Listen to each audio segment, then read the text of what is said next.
Aunty जी, किसका sweater है? आहा, ऊन कितना नरम है ना।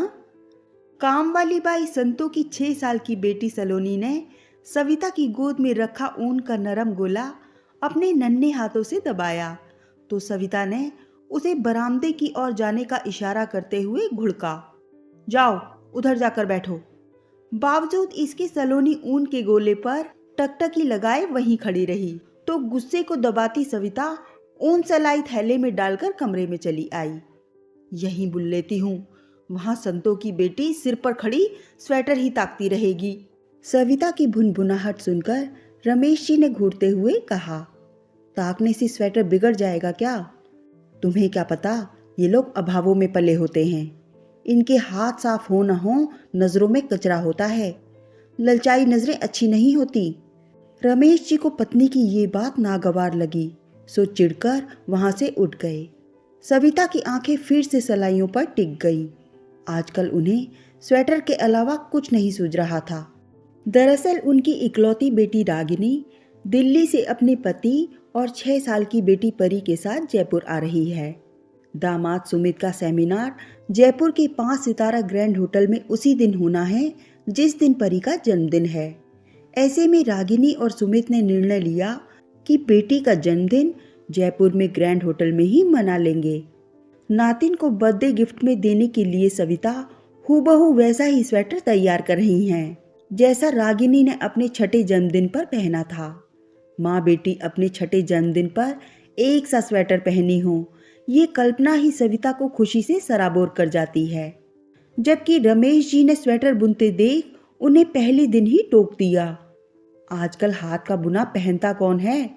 जो परी जूते खरीदने के लिए पूरा बाजार नचा देती है, वो हाथ का बुना स्वेटर पहनेगी, इसमें उन्हें तो संदेह था। बावजूद इसके सविता अपनी सारी ताकत इस स्वेटर में झोंक रही हैं। दिन रात उनके हाथों की सलाइयां आपस में लड़ती रहती हैं। स्वेटर बुनने के जुनून में रमेश जी को उन्हें आगाह करना पड़ा, अपनी तबीयत न खराब कर लेना। फिर भी सविता आधा पल्ला बुनकर ही सोई। अगले दिन सलोनी फिर संतों के साथ आई और स्वेटर देखकर चिल्लाई, इतना बड़ा सूटर हो गया आंटी जी। सविता ने उसके टोकने पर आंखें तरेर कर उसे देखा, फिर अधबुना स्वेटर पॉलिथीन में डालकर बैठ गईं। पास ही बैठे रमेश जी उनकी बेचैनी भांप रहे थे। रख क्यों दिया स्वेटर, बुनो ना आंटी। सलोनी ने कई बार कहा, पर वो चुपचाप भरी हुई सी बैठी रही। संतो काम करके निकली तब उन सलाइयां निकालते हुए बड़बड़ाई, 25-30 सलाइयां हो जाती अब तक। इसके आने से सब काम ठप हो गया। इसकी लड़की तो स्वेटर देखकर ऐसी लार टपकाती है जैसे ऊन का गोला चबा जाएगी। ये गलत है सविता, बहुत गलत। परी जैसी है सलोनी, उतनी ही बड़ी। रमेश जी झुंझलाए, पर उनकी झुंझलाहट पर प्रतिक्रिया देकर वो समय खराब नहीं करना चाहती थी। स्वेटर की बाहें भी बुननी थी और क्रोशिया के फूल टांक कर लगाने थे, सो नजरें और ध्यान स्वेटर पर ही लगाए रहीं। एक फंदा इधर का उधर होता तो सारी मेहनत पर पानी फिर जाता। पूरे दिन लगातार स्वेटर बुनने के कारण सविता की गर्दन अकड़ गई। दूसरे दिन सुबह 8 बजे तक भी उनसे उठा नहीं गया। स्वेटर के 2 पल्ले बन चुके थे। बाकी ठप काम का ठीकरा सलोनी के सिर फोड़ा गया। मैं कहती थी ना, उसकी बिल्ली जैसी नजरें खराब हैं। कैसे उसने इतना बड़ा कह कहकर मेरी गर्दन ही ऐंठवा दी। बाबा रे बाबा, क्या करूं। सविता को दर्द से इतनी तकलीफ नहीं हुई जितनी इस बात से कि वो स्वेटर न बुन पाई। सारा दिन बेकार गया। दवा का असर रात तक हुआ।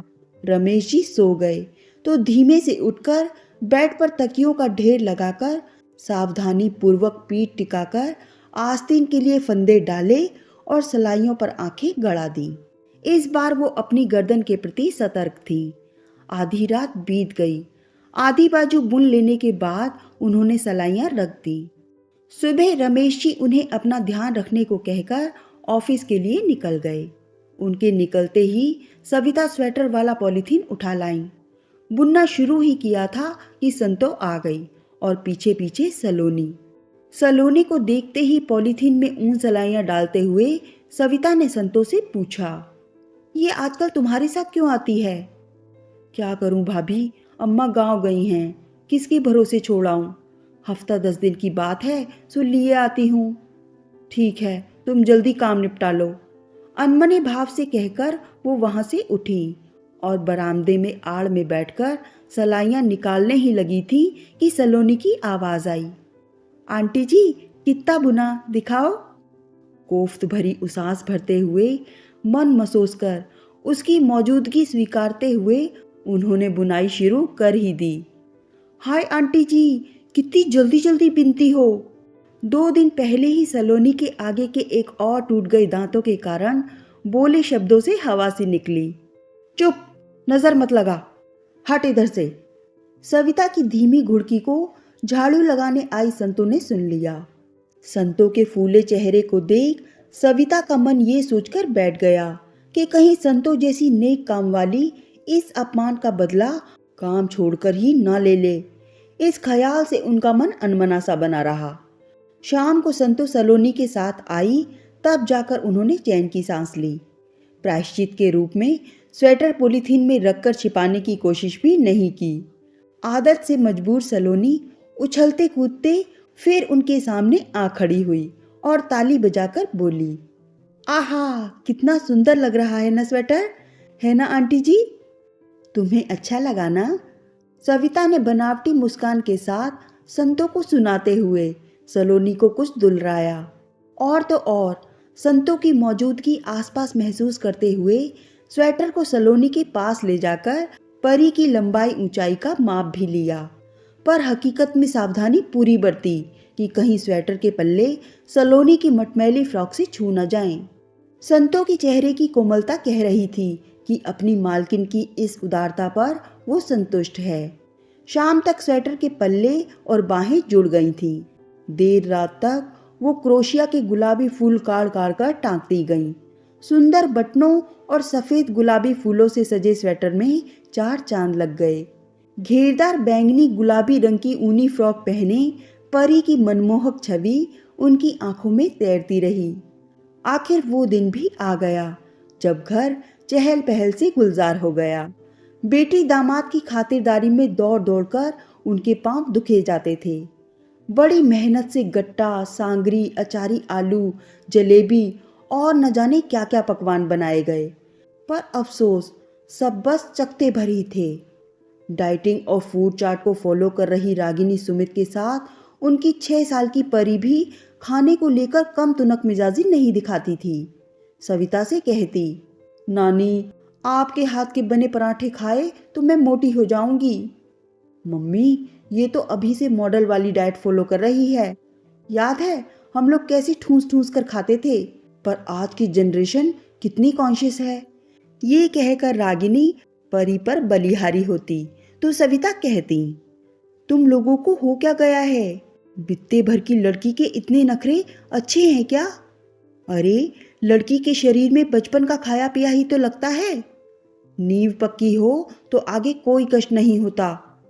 अरे, कुछ काजू बादाम घी पिला जो इसके शरीर को लगे। उनकी बात पर रागिनी लिहाज के चलते कुछ न कहती, पर परी ताली बजा बजा कर हंसती। वैसे परी सच में ही परी ही लगती थी। उसके कपड़े, बालों में लगी रंग बिरंगी ढेरों क्लिपों की सजधज से सविता कायल हो जाती। दिन में 2 बार उसकी नजर उतारती। बर्थडे वाली ड्रेस रागिनी लेकर आई थी। इसके बावजूद रमेश जी भी अपने दोस्त की दुकान से परी के लिए एक प्यारी सी ड्रेस ले आए। रागिनी ने तो ड्रेस की तारीफ की, पर परी बिदक गई। ओ नानू, ये तो पुराने फैशन की है।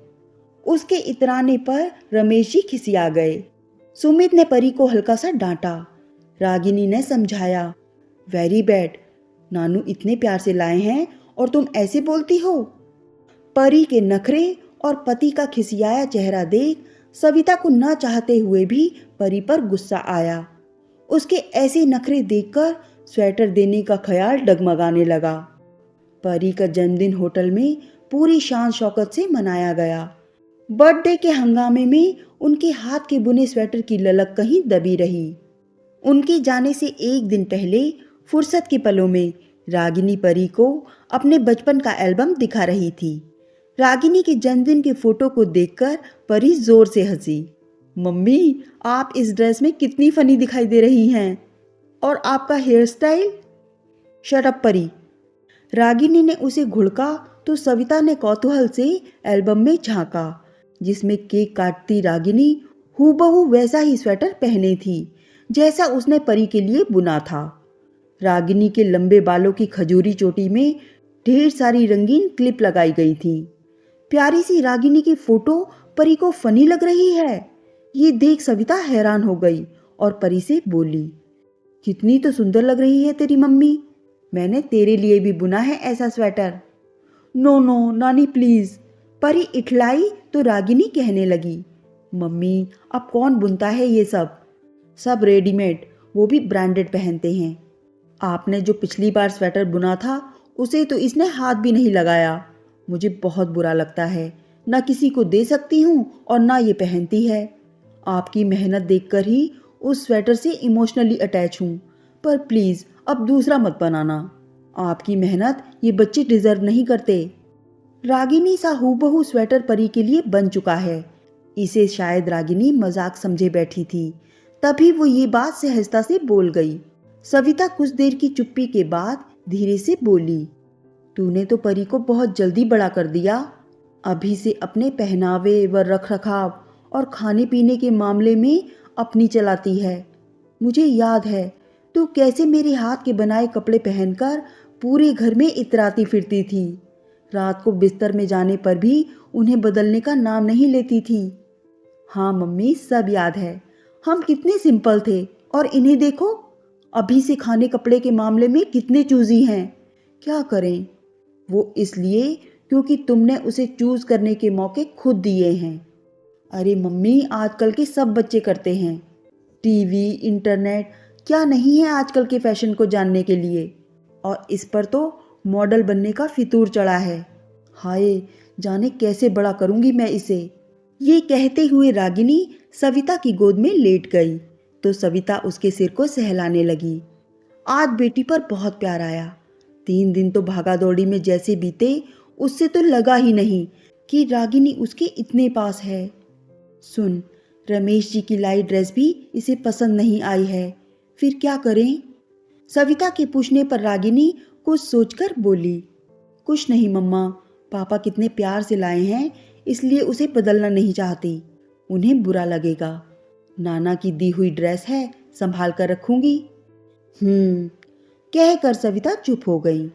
दूसरे दिन सब चले गए तो घर में सन्नाटा पसर गया। बेटी, दामाद और नातिन की खातिरदारी में सविता के पांव सूज गए थे। सिर दर्द से भारी था। संतो आई तो अपने ही हाथों से सविता को अपने पांव दबाते देख सलोनी बोली, आंटी जी मैं दबा दूं? उसने नन्हे हाथों से उसके पैर छुए तो वो झट से पांव खींचती हुई बोली, क्या कर रही हो बिटिया? लड़की से पैर छुआना हमारे यहाँ नहीं होता। अपने ही आवाज पर वो अटपटाई। कब कैसे वो बिटिया बन गई? अरे दबा लीजिए भाभी, इसके हाथों में जादू है। ऐसे दबाती है कि पंजों से सारा दर्द निकल जाता है। फिर भी वो संकोच में थी, पर सलोनी तो थी ही ढीठ। जबरदस्ती उनके पांव दबाने लगी तो वो बोली, ठीक है, पांव नहीं सिर दबा दे। जब अपने नन्हे हाथों से सलोनी उनका सिर दबाने लगी तो उन्हें भी अच्छा लगा, बहुत बहुत अच्छा लगा। दर्द सच में निकल रहा था। 1 हफ्ता यूं ही निकल गया। इतवार को सविता को बर्तन मांजते देख रमेश जी पूछ बैठे, क्या हुआ, संतु नहीं आई? आज छुट्टी ली है उसने, सविता ने कहा तो वो बोले, शाम कहीं बाहर निकलते हैं, रात का खाना बाहर ही खा लेंगे। रमेश जी के प्रस्ताव पर बिना नानुकुर किए सविता तैयार होकर चल दी।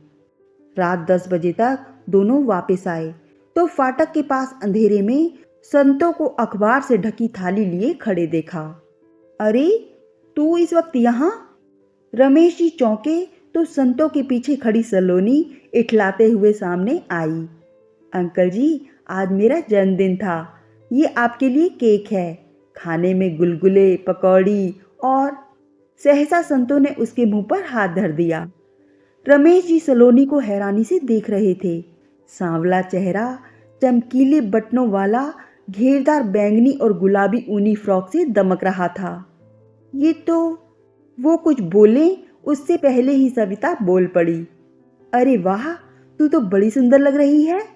हाँ आंटी जी, सब बोल रहे थे मैं ना राजकुमारी लग रही हूँ इस सूटर में। उसने खुशी के मारे स्वेटर की चमकीले बटन मुट्ठी में बांध लिए, मानो वो बटन ना हो हीरे हों। आंटी जी, आप मेरे लिए ही बुन रही थी ना? आहा, कितना सुंदर। वो फिर पुलक गई और स्वेटर के घेरे को अपने दोनों हाथों से पकड़कर घूम गई। ये शांति से खड़ी नहीं रह सकती। संतों ने दुलार भरी मीठी घुड़की दी। रमेश जी चुपचाप घर के भीतर चले आए तो संतों बोली, भाभी, नए स्वेटर पर आज तो सबने बड़ी टोक लगाई है। पुराना बहुत पाई हूँ, पर नया। कितनी मेहनत से बुनी हो आप। सलोनी को देना था क्या? इसीलिए उससे और मुझसे छिपाती थी।